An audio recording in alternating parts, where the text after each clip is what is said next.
Movie शुरू होती है 1942 के जर्मनी से। उधर हम फ्रेडरिक ओएमर को देखते हैं। उसके फादर एक फैक्ट्री वर्कर है। फ्रेडरिक ने रिसेंटली अपना स्कूल खत्म किया है, लेकिन वो और भी हायर स्टडीज करना चाहता है, पर उसके फैमिली का फाइनेंशियल कंडीशन कुछ ठीक नहीं है, इसलिए वो अपना स्टडीज कंटिन्यू नहीं कर पाता।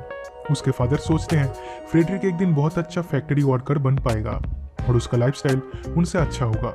इधर फ्रेडरिक अपने पॉकेट मनी के लिए छोटा मोटा जॉब करता है। इसके साथ उसे बॉक्सिंग करना भी बहुत पसंद है और वो यहाँ के लोकल बॉक्सिंग क्लब में ट्रेनिंग करता है। एक दिन एक नजी स्कूल जिसका नाम है नपोला, उसका बॉक्सिंग ट्रेनर अपने कुछ स्टूडेंट्स को लेकर इस बॉक्सिंग क्लब में आते हैं और स्कूल के एक प्रोफेशनल बॉक्सर के साथ फ्रेडरिक को फाइट करने के लिए कहा जाता है।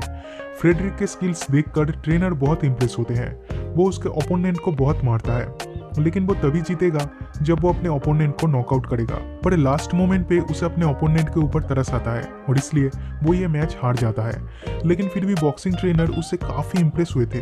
वो फ्रेडरिक का फिजिक और स्किल्स देखकर कहते हैं तुम्हें नपोला के स्कूल में एडमिशन लेना चाहिए, बहुत इजीली तुम्हें उधर चांस मिल जाएगा। लेकिन फ्रेडरिक इस पे हेजिटेट करता है क्योंकि उसके फादर एंटी नाजी है, वो ये सब कभी एक्सेप्ट नहीं करेंगे।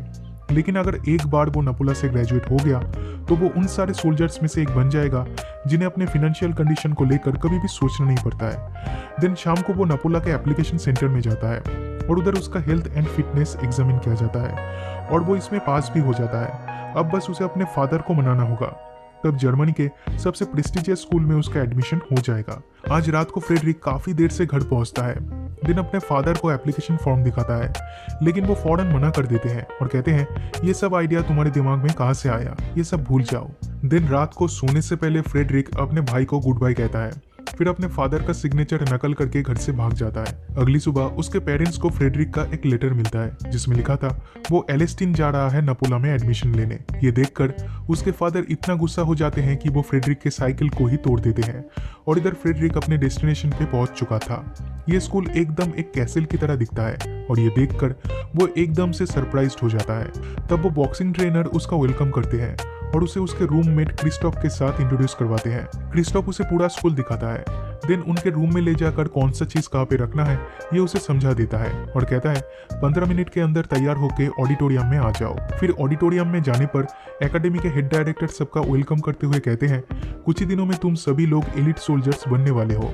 इस टाइम भी फ्रेडरिक स्माइल कर रहा था। उसे लगता है ये उसकी लाइफ का सबसे बेस्ट डिसीजन है और उसका फ्यूचर बहुत ही ब्राइट है। असेंबली के बाद क्रिस्टोफ उसे उनके बाकी रूममेट्स के साथ इंट्रोड्यूस करवाता है। उनका नाम है हेफे, जेडन और सिगी। ये लोग बहुत ही फ्रेंडली है।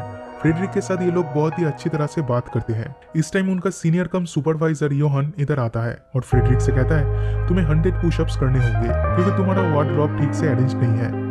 लेकिन तभी बॉक्सिंग ट्रेनर इधर आ जाते हैं और इन्हें रोक देते हैं। फिर रात को सोते टाइम फ्रेडरिक नोटिस करता है उसका साइड वाला बेड खाली है, उसमें कोई भी नहीं है। तो इस बारे में वो क्रिस्टोफ से पूछता है, लेकिन क्रिस्टोफ कहता है लाइट्स ऑफ हो जाने के बाद उन्हें बात करना मना है। ये कह के वो सो जाता है। अगली सुबह फ्रेडरिक नोटिस करता है उस बेड पर और एक लड़का सो रहा है। वो उनका 6th रूममेट है और उसका नाम है एल्ब्रेट स्टेन। वो इस शहर के गवर्नर का बेटा है, लेकिन एल्ब्रेट सोल्जर बनना नहीं चाहता। उसे पोएम, ऐसे ये सब लिखना पसंद है। वो एक राइटर बनना चाहता है। फ्रेडरिक का बेड अरेंज करने में वो उसकी मदद करता है और इस तरह से इन दोनों में दोस्ती हो जाती है।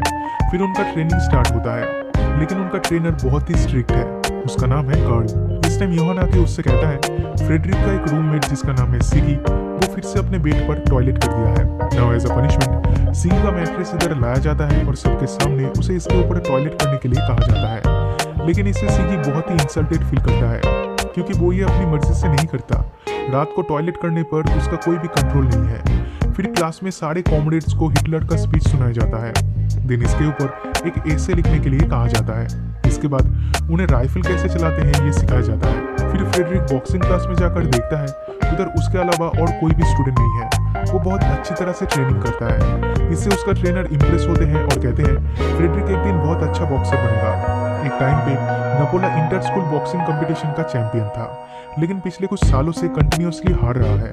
पर ट्रेनर को लगता है फ्रेडरिक इस बार का कंपटीशन जीत जाएगा और मेडल इस बार नपोला में ही आएगा। अब इसके 1 महीने बाद सभी कॉमरेड्स को उनके फैमिली से लेटर मिलता है। फ्रेडरिक की माँ उसे लेटर लिखती है और मूवी पूछती का है नेक्स्ट फ्रेडरिक पार्ट कैसा हमारे है। यूट्यूब चैनल में एल्ब्रेट है। अपने पेरेंट्स को कुछ ऐसे सब्सक्राइब लिखकर टू माय भेजता था चैनल और वो एंड रिप्लाई वॉच ये थे कि नेक्स्ट ये ऐसे पार्ट बहुत ही अच्छा था। लेकिन एल्ब्रेट को इन पता माय है कि यूट्यूब उसके चैनल। पेरेंट्स झूठ कह रहे थैंक यू, हैं, कीप उन्होंने एक वॉचिंग। भी ऐसे नहीं पढ़ा है। फ्रेडरिक को ये देखकर बहुत बुरा लगता है और इनमें से एक ऐसे वो ले लेता है खुद पढ़ने के लिए।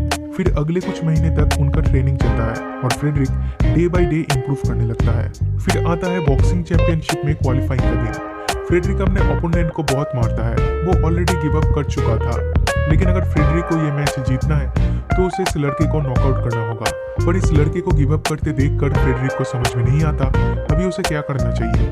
फाइनली वो इसे नॉकआउट कर देता है और इस तरह से वो ये मैच जीत जाता है। सभी लोग फ्रेडरिक की तारीफ करते हैं, लेकिन एल्ब्रेट को बहुत गुस्सा आता है क्योंकि उसे लगता है एक इंसान के गिव अप कर देने के बाद भी उसे मारना बिल्कुल भी एथिकल नहीं है।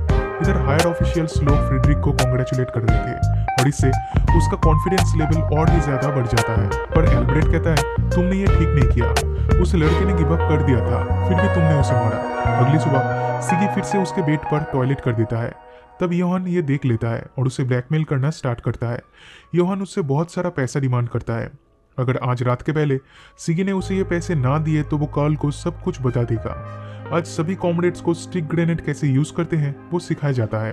तब गलती से एक लड़के के हाथ से एक ग्रेनेड इधर ही गिर जाता है और ये देखकर उनका ट्रेनर उन्हें यहाँ मरने के लिए छोड़कर खुद यहाँ से भाग जाता है।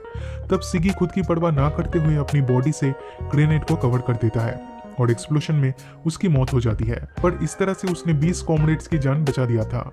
फिर अगले दिन उसे मेडल ऑफ ऑनर दिया जाता है और उसकी सेक्रीफाइस के लिए उसका शुक्रिया अदा भी किया जाता है। Frederick notice